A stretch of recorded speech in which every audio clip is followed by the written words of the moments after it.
Hello everyone. Good evening to all of you. Dear aspirants for civil service and different types of examination, those who are preparing. Today we will discuss about the Transparency International. On the basis of Transparency International, a report has been published here. एक हमारा report transparency international के द्वारा एक report आई है जिसको नाम है GCB।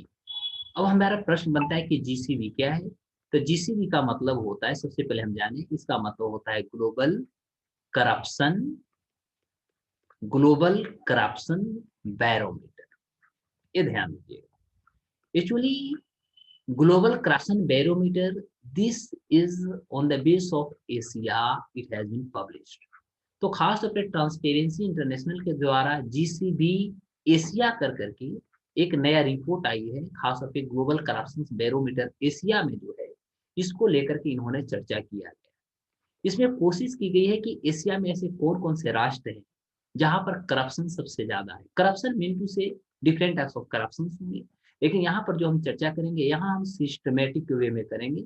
Systematic mean to से जो हमारे गवर्नमेंट या जो ऑफिशियल जो करप्शन है, किसी भी एक्टिविटीज को कराने के लिए जो हम पैरवी करते हैं, उस पैरवी के लिए हमें जो ब्राइब देना पड़ता है, ध्यान दीजिएगा, जो हम ब्राइबरी का शिकार होते हैं, रिश्वत का जो शिकार होते हैं, इस एक्टिविटीज को खासतौर पे भी ट्रांसपेरेंसी जो इंटरनेशनल है, इन्होंने ग्लोबल करप्शन बैरोमीटर एशिया करके एक रिपोर्ट दर्ज की गई है।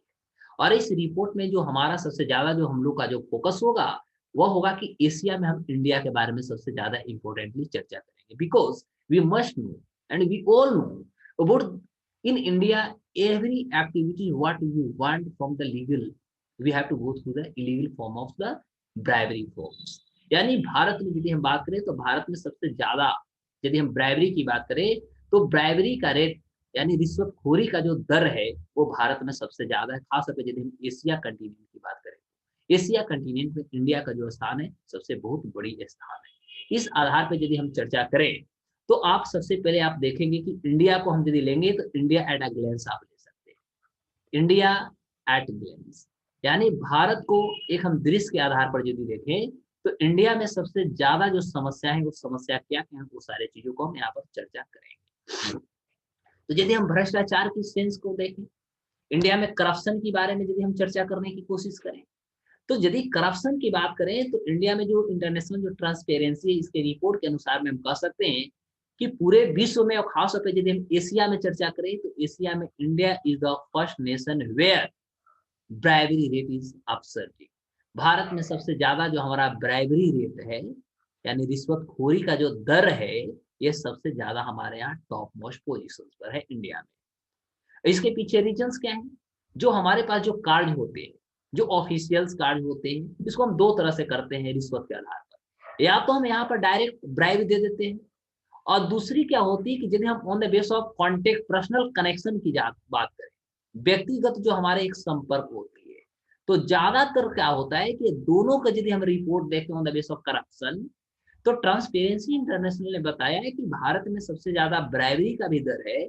साथ ही साथ भारत ही एक ऐसा राष्ट्र है जहां पर सबसे ज्यादा लोग जो होते हैं एक दूसरे के संपर्क करा करके अपने काम को निकाल लेते हैं। इट मीन टू से, जैसे मान लेते हैं यहाँ पर 5% है, ध्यान दीजिएगा, यदि यहाँ पर 5 लोग हैं, किसी को कोई ब्लॉक में काम करानी है, कहीं पुलिस ऑफिस थाना में काम करानी, तो ये 5 जो इंसान है, 5 में से एक कोई ना कोई ऐसा इंसान होगा जो इस तरह के काम कराने के लिए वो या तो ब्राइब का इस्तेमाल किया होगा या वो पर्सनल कनेक्शन का इस्तेमाल किया होगा। 5 में से एक ना एक जरूर कोई इंसान होगा। तो यह जो होती है भारत को लेकर के सर्वेक्षण आई है। इस सर्वेक्षण के आधार पर यदि देखेंगे तो यह सर्वेक्षण मुख्य रूप से जो हमारा रिपोर्ट आया है ट्रांसपेरेंसी इंटरनेशनल का, इस रिपोर्ट में मुख्य रूप से 17 जून से लेकर के 17 जुलाई 2020 की यदि हम बात करें, तो इसमें 17 जून से लेकर 17 जुलाई के बीच में रिपोर्ट बनाया गया। और इसमें जो खास तौर पर कह सकते हैं जो सर्वे तैयार की गई थी, इस सर्वे में मुख्य रूप से 2000 ऐसे इंसानों को लिया गया भारत से, और 2000 इंसानों को एक कह सकते हैं सैंपल साइज के सेंस में उनको एक जगह एक्यूमुलेट की गई और उनसे भिन्न भिन्न प्रकार के आप कह सकते हैं क्वेश्चन के पूछा गया, जिस आधार पर इस सर्वेक्षण को मुख्य रूप से तैयार किया गया। और ये जो 17 जून से 17 जुलाई 2020 जो 2000 लोगों की जो सैंपल ली गई है, सैंपल में जो फाइनल जो कह सकते हैं रिजल्ट आया, कांस्टेंट जो रिजल्ट आई, इस आधार पर ही ट्रांसपेरेंसी जो इंटरनेशनल उन्होंने अपने रिपोर्ट को पब्लिश करता है। इस रिपोर्ट के आधार पर यदि देखा जाए तो इंडिया की यदि हम बात करें तो इंडिया में लगभग 50% ऐसे केसेस होते हैं, लगभग 50% की हम बात कर रहे हैं, लगभग 50% ऐसे केसेस होते हैं जो कि हमारा जो एक पब्लिक जो सर्विस होता है, सार्वजनिक जो सेवा होती है, उसका उपयोग करने के लिए या तो हम रिश्वत देते हैं या तो पब्लिक या कह सकते हैं जो पर्सनल हमारा कनेक्शन होता है, व्यक्तिगत जो हमारे संपर्क होती है, इसके आधार पर हम कार्य करा लेते हैं। और इस आधार पर यदि हम बात करें तो जो हमारा पर्सनल जो कनेक्शन होता है, पर्सनल कनेक्शन में लगभग 32% लोगों का कहना है, लगभग 32% ऐसे लोग हैं जो बताते हैं कि रिश्वत दिए बिना तो किसी भी प्रकार का कार्य ही भारत में नहीं होता। यानी ओवरऑल यदि बात करें तो टोटल जो मान लिया जाए कि हमने 100 इंसान को लिया, 100 में 32 ऐसे इंसान हुए जिन्होंने कहा कि भारत में यदि किसी भी प्रकार के आपको कार्य करानी है तो आपको बिना ब्राइबरी से आपका काम नहीं हो सकता। यानी 32 को लोग ऐसे हुए जो खास तौर पे इसका कह सकते सफर किए, इससे वो सबसे ज्यादा कह सकते पीड़ित हुए। इस आधार पे कह सकते कि लगभग अबाउट 39% जो इंडियन है, पूरी भारत की हम जनसंख्या की बात कर रहे हैं, तो भारत की टोटल जनसंख्या का लगभग 39% जो जनसंख्या है, उन्होंने यह एक्सेप्ट किया, उन्होंने स्वीकार किया कि हमारे यहाँ किसी भी प्रकार के कार्य कराने के लिए हमें रिश्वत यानी ब्राइबरी का मदद लेना पड़ता है, बिना ब्राइबरी का हमारा काम नहीं हो पाता है। देश की टोटल जनसंख्या का लगभग 39% ने ये चीजों को स्वीकार किया है। उस आधार पे हम कह सकते हैं कि जो सबसे ज्यादा 39% जो लोगों ने कहा कि भारत में बिना ब्राइबरी का काम नहीं हो सकता, इसके लिए भी इन्होंने 2 फील्ड को चूज किया है। और उस फील्ड में हमारा सबसे पहला एक पुलिस प्रशासन का नाम आता है, और दूसरा जो होता है, दूसरा फॉर्म की बात करें तो दूसरा जो फॉर्म होती है वो हमारा जो लोकल ऑफिसर्स होते हैं, ध्यान दीजिएगा, जो लोकल ऑफिसर्स होते हैं, लोकल ऑफिसर्स का नाम। यानी भारत में यदि हम सबसे ज्यादा ब्राइबरी की बात करें, रिश्वत की बात करें, तो हमारा पुलिस प्रशासन सबसे ज्यादा इसमें इन्वॉल्व है। और दूसरा जो लोकल हमारे ऑफिसर्स हैं, स्थानीय जो हमारे ऑफिसर्स हैं, वह इसमें सबसे ज्यादा इन्वॉल्व है। यानी ओवरऑल यदि देखें तो देश की जनसंख्या का 39% जो पॉपुलेशन है, उन्होंने यह स्वीकार कर चुका है कि हमारे यहाँ भारत में यदि किसी भी प्रकार की एक्टिविटीज को करानी है तो हमें रिश्वत देना पड़ेगा, उसके अलावा हमारे पास कोई ऑप्शन नहीं है। लेकिन यदि आप इसी को दूसरे देशों की बात करते हैं, यदि हम अदर कंट्री की बात करते हैं, तो यदि आप अदर कंट्रीज की बात करेंगे और खासतौर पर हम एशिया कंटिनेंट में भी बात करें, तो एशिया कंटिनेंट में यदि हम अदर कंट्री की बात करते हैं तो इसमें मुख्य रूप से आप देख सकते हैं कि जो इंटरनेशनल हमारा ट्रांसपेरेंसी जो इंटरनेशनल है, इस आधार पर देख सकते हैं कि एशिया में दूसरा जो पोजीशन होता है वो कंबोडिया का। कंबोडिया हमारा सेकंड पोजीशन पे आता है और उसके बाद हमारा इंडोनेशिया का नाम आता है। यानी इंडिया हमारा सबसे पहला करप्शन में है, फर्स्ट रैंकर्स है, सेकंड रैंकर्स कंबोडिया है और थर्ड रैंकर्स जो है ये इंडोनेशिया है। ये चीजों को आप ध्यान दीजिएगा।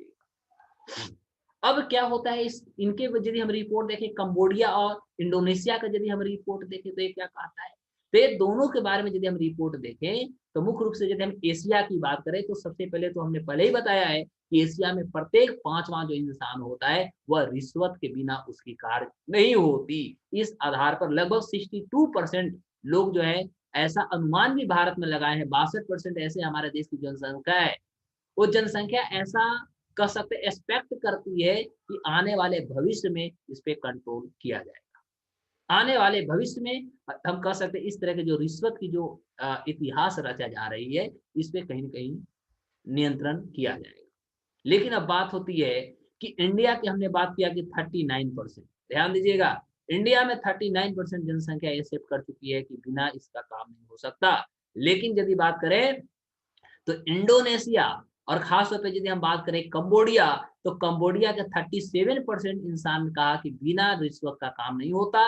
लेकिन इंडोनेशिया की बात करें तो लगभग 30% यहाँ की जो जनसंख्या है, उन्होंने कहा कि हमारे यहाँ भैया बिना रिश्वत का काम नहीं होता। यानी ओवरऑल देखें तो 37% कंबोडिया में आता है, तो 30% इंडोनेशिया में आता है और भारत भैया 39%, यानी India is the first ranker in bribery and the corruption spreading country in Asia. इस आधार पर हम कह सकते हैं कि एशिया में इंडिया जो है सबसे ज्यादा भ्रष्टाचार में लिप्त है। ट्रांसपेरेंसी इंटरनेशनल जो हमारे रिपोर्ट है, इस आधार पे देखिएगा तो एशिया में सबसे ज्यादा, मतलब सबसे कम आप कह सकते हैं लेसन की दृष्टि से लाइए, यानी सबसे जो हमारा बॉटम जो पोजीशन आप कह सकते हैं ब्राइबरी के सेंस की यदि हम बात करते हैं या कोई करप्शन की यदि बात करते हैं, तो बॉटम जो पोजीशन है, बॉटम जो स्टेजेस है, उसमें जो नाम आता है वो मालदीव का आता है और दूसरा नाम आता है जापान का। और दोनों का जो अब देखेंगे पैरामीटर्स जो है या दोनों का जो मार्क्स है, इस मार्क्स के आधार पर लगभग दोनों बराबर बराबर में। इस फॉर्म में यदि आप देखिएगा तो रिश्वत की यदि बात करें तो कभी आप देखिएगा तो कुछ ही ऐसे इंसान होंगे जो इस बारे में बताएंगे, मतलब जापान और मालदीव की बात करें तो महज कुछ ऐसे इंसान होंगे जो इस चीजों को स्वीकार करेंगे कि हमें काम कराने के लिए हमें रिश्वत देना पड़ा था सबसे पहले। और इसके आधार पर यदि देखिएगा तो जैसे मालदीव हुआ, जापान हुआ, फिर उसके अलावा आप साउथ कोरिया को भी स्थान ले सकते हैं। तो साउथ कोरिया में लगभग आप देखिएगा तो साउथ कोरिया के लगभग 10% ऐसे इंसान हैं जो यह स्वीकार करते हैं कि हमारे कभी कभी हमें भी रिश्वत देना पड़ता है। लेकिन यदि हम मालदीव और जापान की बात करें तो मालदीव और जापान में लगभग मात्र 2% ऐसी जनसंख्या है जो यह स्वीकार करता है कि अचानक कभी हमको भी ऐसा महसूस होता है कि हमें रिश्वत देकर काम कराना पड़ता है। यानी ओवरऑल यदि बताएं तो जीरो करप्शन की यदि हम बात करें तो मालदीव और जापान है, और जीरो के अलावा जितने भी अपग्रेडेड हैं करप्शन ब्राइवरी की यदि हम रेट की बात करें तो और सारे में सभी जगह कहीं ना कहीं अपग्रेडेड है, कहीं ना कहीं सर्ज कर रहे हैं। मात्र मालदीव और जापान ही एक ऐसा राष्ट्र है जहां पर मात्र 2% वहां की जो जनसंख्या है उन्होंने स्वीकार किया है कि हमें भी ब्राइवरी देना पड़ता है, हमें भी रिश्वत देना पड़ता है। ये चीजों को आप ध्यान दीजिएगा। इसके अलावा अब हम चर्चा करेंगे कि जो हमारा जीसीबी है, ग्लोबल करप्शन जो हमारा बैरोमीटर्स है, एक ग्लोबल करप्शन बैरोमीटर है क्या, इसके बारे में भी आप जानने की कोशिश करें। तो सबसे पहले जीसीबी जो है इसका जो पब्लिकेशंस होता है, ठीक है, तो इसकी जो पब्लिकेशन होती है वह मुख्य रूप से किसके द्वारा होता है, तो हमारा जो ट्रांसपेरेंसी जो इंटरनेशनल है इसके द्वारा इसको पब्लिकेशंस किया जाता है। जीसीबी जो है खास तौर पर इसका मुख्य रूप से काम है कि दुनिया वर्ल्ड के जितने भी कंट्रीज हैं वे सारे कंट्रियों को एक सबसे बड़ा सर्वेक्षण करती है, एक सर्वे करती है। ध्यान दीजिएगा, यह दुनिया में एक सर्वे करती है। यह जो सर्वे होता है यह मुख्य रूप से आप देखिएगा तो करप्शन बेस्ड होता है, या करप्शन को देखते हुए यह खास तौर पर सर्वे करती है। और वहां की पार्टिकुलर जो नेशंस होते हैं, पार्टिकुलर जो राष्ट्र होता है, वहां की जनसंख्या से मुख्य रूप से कह सकते हैं उनकी ओपिनियन लेता है, और उस ओपिनियन के आधार पर ये अंततः पब्लिश अपनी रिपोर्ट को कर देती है। इसके आधार पर यदि हम देखें तो जब हम ग्लोबल करप्शन यदि हम बैरोमीटर्स को देखा तो इसका जो हेड हुआ, हमने अभी हेड में क्या देखा, तो इंटरनेशनल जो हमारा ट्रांसपेरेंसी यानी ट्रांसपेरेंसी जो इंटरनेशनल हो गई, इसके बारे में भी चर्चा कर लेते हैं। तो जो हमारा ट्रांसपेरेंसी जो इंटरनेशनल है, सबसे पहले आप याद रखिएगा कि यह जो है एक इंडिपेंडेंट यानी कंप्लीटली हमारा एक क्या है, स्वतंत्र है, एक इंडिपेंडेंट, ये हमारा इंटरनेशनल नॉन गवर्नमेंटल ऑर्गेनाइजेशन है। यानी हिंदी में यदि बात करें तो यह एक स्वतंत्र अंतरराष्ट्रीय गैर सरकारी संगठन है, independent international non government organisations है या इंस्टीट्यूशंस है।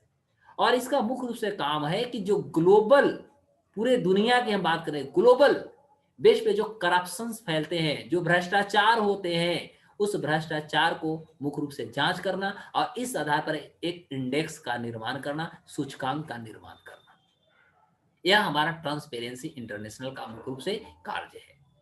इसके अलावा आप देख सकते हैं कि ट्रांसपेरेंसी जो इंटरनेशनल है भिन्न भिन्न प्रकार के इंडिसेस जो होती है, सूचकांक जो होता है, इसको एक पब्लिश करती है, जिसमें से सबसे बड़ी यदि हम बात करें तो उनमें से सबसे बड़ी जो इंडेक्स है वह हमारा करप्शन वाला, जिसको हम जीसीबी के नाम पढ़ रहे हैं, ग्लोबल करप्शन जो barometer, this is the largest indices in the index. तो पूरे इंडेक्सों में सबसे बड़ी यदि है तो खासतौर पर जीसीबी है। दूसरी महत्वपूर्ण बात कि जो ट्रांसपेरेंसी जो इंटरनेशनल, इसका जो हमारा हेड क्वार्टर है, ध्यान दीजिएगा, तो इसकी जो हेड क्वार्टर है वह बर्लिन में है। बर्लिन कहाँ है, जर्मनी की एक कैपिटल है, ठीक है। तो बर्लिन यानी जो जर्मनी का कैपिटल है, ठीक है, वहां पर इसकी हेडक्वार्टर है। किसका? ट्रांसपेरेंसी इंटरनेशनल का। इसकी जो स्थापना हुई थी, इस्टेब्लिशमेंट जो हुआ था, यह 1933 में हुआ था, यानी 1993 में इसकी स्थापना की गई थी, ट्रांसपेरेंसी इंटरनेशनल का। इसका मुख्य रूप से यदि हम काम करें, देखें, तो ये करप्शन पर जो हमारा परसेप्शन इंडेक्स होता है, जिसको आप सीपीआई बोल सकते हैं, करप्शन परसेप्शन जो इंडेक्स होता है, इसको यह मुख्य रूप से पब्लिश करती है। वह जो पब्लिश होती है वह हमारा खास तौर पे कह सकते हैं ग्लोबल करप्शन रिपोर्ट के अंतर्गत करती है, या कह सकते हैं ब्राइब बायर्स इंडेक्स के रूप में करती है। ब्राइब बायर्स इंडेक्स का मतलब होता है कि रिश्वत भुगतान करता जो सूचकांक होता है, उसके अंतर्गत ये कार्य करती है। इसके आधार पर देखेंगे तो हमारे भारत में, इंडिया में इस तरह के जो करप्शन है, इस तरह के जो रिश्वत की बात होती है, भ्रष्टाचार जो है, इस करप्शन को हम कह सकते हैं कंट्रोल करने के लिए हमारे जो गवर्नमेंट ऑफ जो इंडिया है, गवर्नमेंट ऑफ इंडिया भिन्न भिन्न प्रकार के स्टेप्स उठाए हैं, भिन्न भिन्न प्रकार के कह सकते हैं इनिशिएटिव्स किए हैं, भिन्न भिन्न प्रकार के आप कह सकते हैं कि लॉ को लाए हैं, कानून को लाए हैं। उसके बावजूद भी हमारे भारत में कहीं ना कहीं जो करप्शन है, ब्राइबरी की जो बात हो रही है, इस पे अभी भी कंट्रोल नहीं किया गया। इससे यदि हम सबसे पहली बात करें जो सरकार के द्वारा प्रयास किया गया, तो इसमें सबसे पहली जो प्रयास था वह था ऑल इंडिया सर्विस का नाम आप सुने होंगे। ऑल इंडिया सर्विस यानी अखिल भारतीय सेवा, जो हमारा एक मैनर बना था, यानी आचरण बनी थी, और यह एक लॉ बनाया गया था, लॉ कह सकते हैं या रूल कह सकते हैं। यह भारत में पास हुई थी 1954 में, 1954 में बनाया गया था। अखिल भारतीय सेवा आचरण नियम 1954 यह सबसे पहले बना, जिसमें हम कह सकते हैं कि जो करप्शन, इस तरह के जो ब्राइबरी का कॉन्सेप्ट था, इसको मुख्य रूप से कंट्रोल करने हेतु सरकार ने लाई। उसके बाद फिर हमने देखा सेकंड जो फॉर्मेशन सरकार के द्वारा जो इनिशिएटिव्स हुए, इसमें आप देख सकते हैं कि भारत में एक सेंट्रल, यानी हिंदी होगा केंद्रीय, सिविल मतलब होगा नागरिक, और उसके बाद होगा सर्विस रूल या कह सकते हैं लॉ। यानी हिंदी यदि बात करें तो हुआ केंद्रीय नागरिक सेवा नियम। इसका गठन भारत में 1956 में किया गया, 1956 में किया गया। इसके अलावे हम तीसरे की बात करते हैं, तो थर्ड जो हमारे यहाँ फॉर्मेशन बनी थी खासतौर पर इस तरह के करप्शन को कंट्रोल करने के लिए, तो वह हमारा हुआ था, जैसे आप देख सकते हैं 1964 में, 1964 में सीबीसी का निर्माण हुआ था, सेंट्रल विजिलेंस कमीशन का निर्माण हुआ। इसका भी काम था मुख्य रूप से इस तरह के करप्शन को कंट्रोल करना। इसके अलावे यदि आप देखते हैं तो इसके अलावे भारत में क्या हुआ कि फिर आप देख सकते हैं कि जितने भी हमारे पास गवर्नमेंट जो सर्विस होती है, तो गवर्नमेंट जो सर्विस होती है, इसको मुख्य रूप से डिजिटलाइज किया गया। डिजिटलाइज इसलिए की गई, डिजिटलीकरण इसलिए किया गया कि जो बीच में आप कह सकते हैं कि बिचौलिए जो होते थे, उनकी जो इस तरह के जो एक्टिविटीज चलते थे, गलत कार्य करते थे, उस पर कंट्रोल किया गया। डायरेक्ट इसमें सेवा देने की बात हुई, डायरेक्ट उसमें ट्रांसपेरेंसी का कार्य किया गया। तो सरकार ने गवर्नमेंट सर्विसेज को प्रोवाइड करने के लिए डिजिटलाइजेशन लाया। इसके बावजूद भी हमारे यहाँ कहीं ना कहीं हम कह सकते हैं कि जो करप्शन थी, करप्शन पे कंट्रोल ही नहीं हुआ। इसके अलावे भी हम देख सकते हैं कि गवर्नमेंट के जो इनिशिएटिव है, इसके आधार पे आप और सारे बहुत सारे चीजों को देख सकते हैं। जैसे भारत में राइट टू इन्फॉर्मेशन लाया गया, आरटीआई लाया गया 2005 में, इससे भी कोई कंट्रोल नहीं हुआ। इसके अलावे आप देख सकते हैं कि भारत में आप देख सकते हैं व्हीलर ब्लोअर्स प्रोटेक्शन लाया, व्हीलर ब्लोअर्स प्रोटेक्शन लाया गया एक्ट, यह मुख्य रूप से 2014 में भारत में लाई गई, फिर भी कंट्रोल नहीं हुआ। उसके अलावे देख सकते हैं डीबीटी भी लाया गया, यानी आप कह सकते हैं जो हमारा डायरेक्ट जो हमारा ट्रांसफरिंग जो बैलेंस होता है, इसको लेकर गवर्नमेंट को जो असिस्टेंट होती है, गवर्नमेंट की जो सहायता होती है, गवर्नमेंट की सहायता का प्रत्यक्ष नकद जो हस्तांतरण होता है, इसको ले भी सरकार ने लाया। उसके अलावे आप देख सकते हैं कि 2019 के मार्च में अंततः भारत में लोकपाल का भी गठन कर दी गई, जिसमें पीसी घोष को भारत को सबसे पहला लोकपाल के रूप में इनको स्थान प्राप्त हुआ, या इस तरह के कह सकते हैं उनको इनिशिएटिव्स के साथ उनको लाई गई। तो भारत में अंततः करप्शन को कंट्रोल करने के लोकपाल भी 2019 में लाए गए। उसके अलावे भी आप देख सकते हैं कि भारत में डिजिटल मनी को प्रोत्साहन सरकार दे रही है, लोग भी इसको दे रहे हैं डिजिटल मनी। इसके अलावे आप देख सकते हैं कि जो भ्रष्टाचार निरोधक जो हमारा अधिनियम है, यानी कह सकते हैं करप्शन एब्ल्यूशंस जो हमारा एक्ट है, तो हिंदी में आप कहेंगे इसको भ्रष्टाचार निरोधक अधिनियम, या 1988 में लाया, 1988 में लाई गई। उसके अलावे फिर लाया गया था एक भ्रष्टाचार रोकथाम संशोधन विधेयक। तो भ्रष्टाचार रोकथाम संशोधन विधेयक जो लाया गया 2018 में लाई गई। यानी इस तरह के हम कह सकते हैं जो भिन्न भिन्न प्रकार के जो इनिशिएटिव्स है, ये सारे सरकार के द्वारा इनिशिएटिव्स उठाए गए। लेकिन ये सारे इनिशिएटिव उठाने के बावजूद भी हम कह सकते हैं कि जो एक्सपेक्टेशन की जा रही थी भ्रष्टाचार को कंट्रोल करने हेतु, ये अभी तक मुख्य रूप से हम कह सकते हैं कि पूर्ण रूप से कंट्रोल नहीं हो पाया है। जिसके कारण अभी जो ट्रांसपेरेंसी जो इंटरनेशनल का रिपोर्ट है, इसमें कहीं ना कहीं भारत को लेकर के यदि हम बात करें, पूरे एशिया में भारत की यदि बात करते हैं तो भारत का कहीं ना कहीं किरकिरी हो रही है। भारत कह सकते हैं अपने आप में एक बदनाम भी हो रहा है। तो इस तरह के जो इनिशिएटिव्स लिए गए, कहीं ना कहीं कह सकते हैं कि जो एक इनिशिएटिव का जो मेन फॉर्म होना चाहिए, एक डिसिप्लिन वे में जो लाना चाहिए था, ये कहीं ना कहीं पूर्ण रूप से नहीं स्टेब्लिश किया जा रही है। या कह सकते हैं जो हमारा सिस्टम है, सिस्टम में कहीं ना कहीं कुछ कमियां हैं, कहीं न कहीं उसमें आप ड्रॉबैक्स कह सकते हैं, जिसके कारण इस तरह की जो समस्याएँ जो हैं, इस समस्याएँ से हमें जूझना पड़ रहा है। और इसी के कारण कह सकते हैं विश्व में भारत अभी भी यदि करप्शन की बात करें, ब्राइबरी रेट की बात करें, तो इसमें भारत का जो है अभी भी प्रथम स्थान बना हुआ है। चलिए फिर हम मिलते हैं कोई दूसरे एपिसोड के साथ, तब तक के लिए नमस्कार, बाय-बाय, जय हिंद।